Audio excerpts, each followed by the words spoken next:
Fenw yw Tomos Evans. Fenw yw Tristan Tomos. A fenw yw Tomos Salmon. A da'n gili. Ein enw ni yw Treble T. Rydym wedi cael ein henwebu ar gyfer y Gwobrau Shwmae am hyrwyddo'r iaith Gymraeg yn yr ysgol.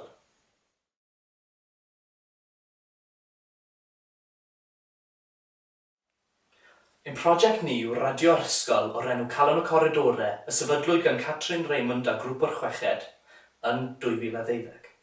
Cymerwn ni drosodd yn Hydref 2012 ac ers hynny mae'r radio wedi mynd o nerth i nerth. Diolch i chi am wrando ar gana, a nesaf mae gyda ni gyfweliad. Mwynhewch. Calon y Coridore yn darlledu'n fyw o ysgol. I ni'n aml yn cael yn mogion i'n rhoi cyfweliadau gyda ni. Mae Hannah Stone, y dalyn o'r Rhys Frenhinol, wedi cael cyfweliad yn ni yn fwy o diweddar. Mae Lori Evans a Dafydd Iwan hefyd wedi cael cyfweliadau gyda ni yn rhaid y blynyddoedd. Marci G oedd llais cyhoeddiol Calon y Coridore yn Lori Evans a gymerwyd yr hawennau nôl yn 2010, a bellach mae cyflwynwyr y rhaglen wedi cymryd drosodd. I ni'n darlledu yn ddyddiol rhan fwyaf ar wahân i gyfnod arholiadau oherwydd wrth gwrs mae rhaid i ni i fod yn ddistaw iawn o fan hyn yn cynllunio'r rhaglenni ar gyfer y cyfnod lle allan ni fod mor swnllyd ag i ni eisiau.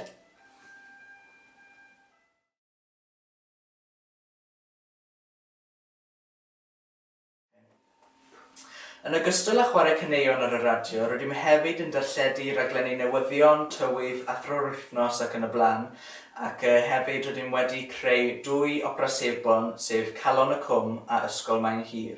Mae'r rhain yn aml yn enyn diddordeb y trandawyr, a maen nhw hefyd eisiau clywed beth sy'n digwydd yn y rhaglen nesaf.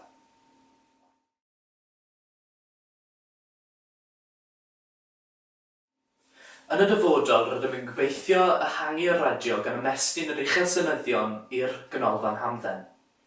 Rydym hefyd yn gobeithio sefydlu gwefan, felly bydd ein rhaglenni gallu cael eu clywed gan gynulleidfa byd-eang. Fydd y rhaglenni yn cynnwys rhaglenni gan blant blwyddyn 7, a bydd hyn yn sicrhau dyfodol i'r radio.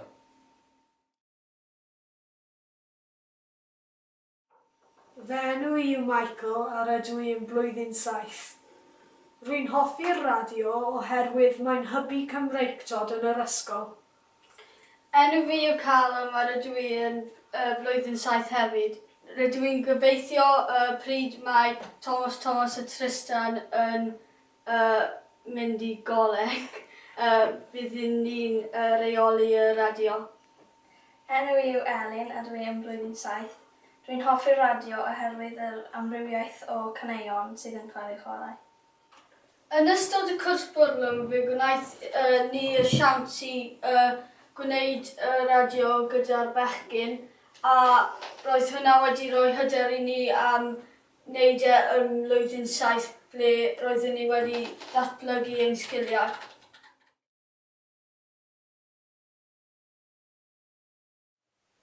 Helo, Nerys Nicholas ydw i a dwi'n bennydd ar Ysgol Gwobrau.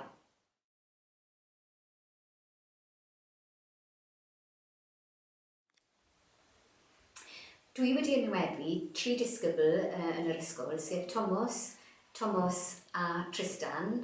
Maen nhw'n enwog iawn fel y 3 T gyda ni yn Ysgol Gwobrau. Am eu gwaith nhw gyda'r orsaf radio yn yr ysgol. Mi'n ni'n galw'r orsaf radio yn Calon y Coridore. A mae dyna beth yw y gwaith yr orsaf radio, sef dod â hybu Cymreictod i goridore'r ysgol yn ystod yr egwyl ar awr ginio. A mae'r bechgyn wedi bod yn brysur iawn yn creu pytio newyddion, yn chwarae'r caneuon Cymreig ar y radio ac yn rhwyddo ethos Gymreig yn y coridore yn ystod cyfnodau pan mae'r disgyblion wrth gwrs yn cael amser rhydd i glywed a gwerthfawrogi y diwylliant a'r is-diwylliant Cymraeg yn yr ysgol.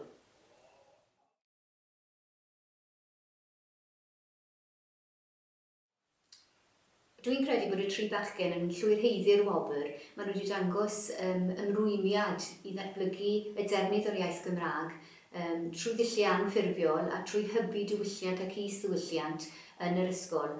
Ond maen nhw hefyd yn edrych i'r dyfodol ac yn ceisio ehangu'r ddarpariaeth trwy fynd allan y ganolfan hamdden a gweithredu'r orsaf radio yn ganolfan hamdden sydd wrth gwrs wrth ochr yr ysgol.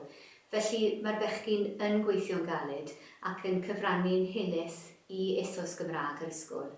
A dwi'n diolch yn fawr iawn iddyn nhw.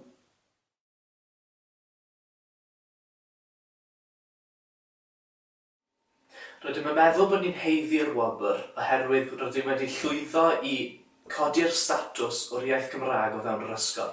Ac hefyd wedi newid agwedd y disgyblion tuag at y iaith Gymraeg. Cefnogwch ni yn ein taith wrth i ni sicrhau dyfodol yr iaith a'r waith yn ysgol Rhywain.